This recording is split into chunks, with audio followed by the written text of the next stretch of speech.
All right, everyone, welcome back for another deep dive.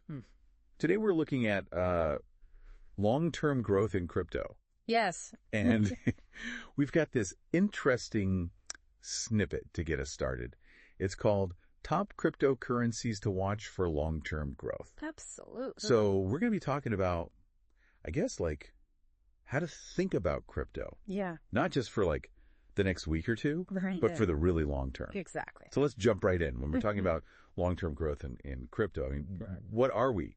What are we really talking about? Yeah, we're really talking about looking beyond like the day-to-day price fluctuations. You know, crypto is famous for being volatile. Right.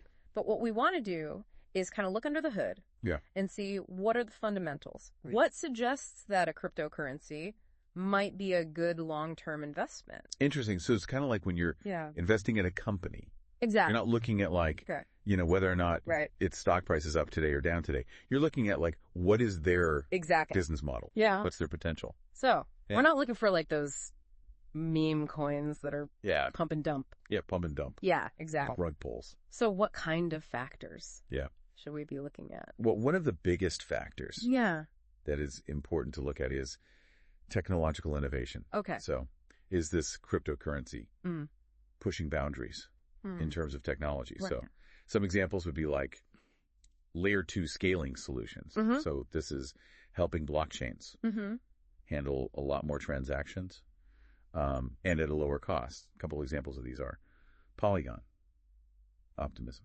So they're making the blockchain more efficient. Yeah, more efficient and scalable. Okay. Another example is privacy coins. Okay. So these are focused on, you know, privacy and anonymity. So a couple examples, Monero, Zcash. Okay. So it's like comparing a dial-up internet company to fiber optic. Yeah. Are they innovating? Right. Are they using cutting edge technology? Yeah. So that's definitely one box to check. Absolutely. What else should we look for?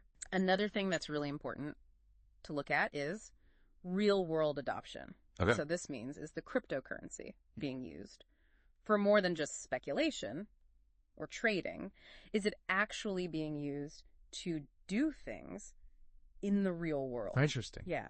Okay. So a really good example of this is decentralized finance or DeFi. So these are platforms that allow people to lend, borrow, earn interest on their crypto, and it's all done without a traditional intermediary.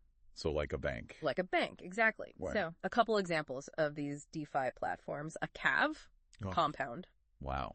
Another area where we're seeing real-world adoption is in supply chain management. Okay. So companies can now use blockchain technology to track products as they move through the supply chain. And this can help to ensure transparency. And cryptocurrencies can play a key role in these systems. So that means no more like shady dealings? Yeah, less shady dealings. Viewers can actually feel confident. Exactly. More transparent. Buying is actually what they're getting. Yeah, you can track where it came from, how it was produced, all of that. That makes a ton of sense. Yeah. So we've got innovation, real world adoption. I'm guessing there's more, right? There's definitely more. What about the teams behind these projects? Yes, the team is super important. Okay. You want a solid development team with a clear vision and a proven track record of delivering. Yeah. Because they're the ones who are going to be driving the innovation, the adoption that we've been talking about. So it's like any successful business, that's all about the people behind it. Absolutely. So you want to look for projects with transparent teams, active communities, and a history of consistent development. So we've got this snippet here. It says, top cryptocurrencies to watch for long-term growth. All right. But it doesn't actually name any specific coins. It doesn't name any specific coins. Yeah. But I think that's kind of the point. Okay. It's up to us to figure out, based on these criteria, which ones are actually the top cryptocurrencies. Okay, so it's a challenge to the listener. Exactly, a challenge to the listener. I like that. But before we get into picking favorites, let's zoom out for a second. Okay. Why is everyone so interested in crypto now? Okay. For the long term. It feels like it's really shifted. It has. In the early days, it was just about like making a quick buck. Yeah, yeah.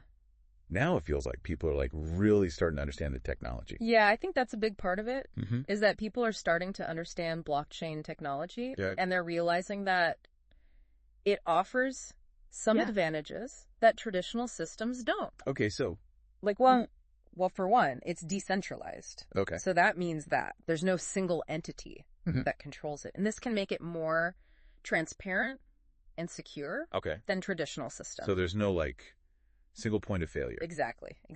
Okay.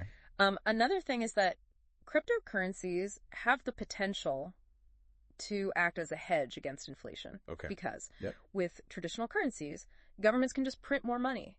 And that can devalue your savings. Right. We've seen that happen. Exactly. But with a lot of cryptocurrencies, there's a fixed supply. So it's like a limited edition collectible? Yeah. Like Bitcoin has a limit of 21 million coins. Okay. So no matter what happens, there will never be more than that. So as demand goes up, the price could potentially go up as well. Okay. So I've got decentralization, hedge against inflation.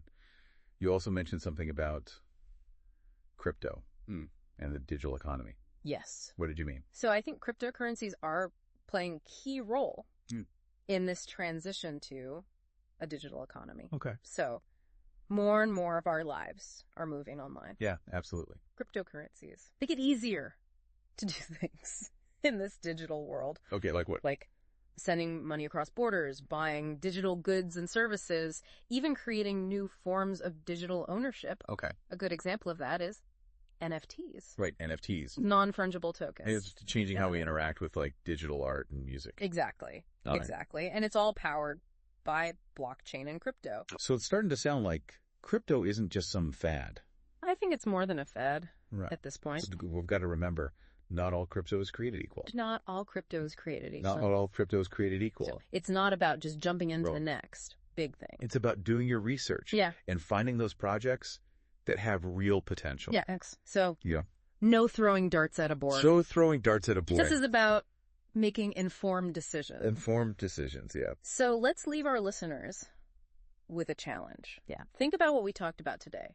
The innovation, the adoption, the teams behind it, the macro trends, and ask yourself, which cryptos have the most potential for long-term growth? Exactly. Go explore, do your own research, look at those white papers, engage with those communities. And remember, the more you learn, the better equipped you'll be to navigate this exciting and evolving world of crypto. Absolutely. Couldn't have said it better myself. Happy deep diving, everyone. Until next time.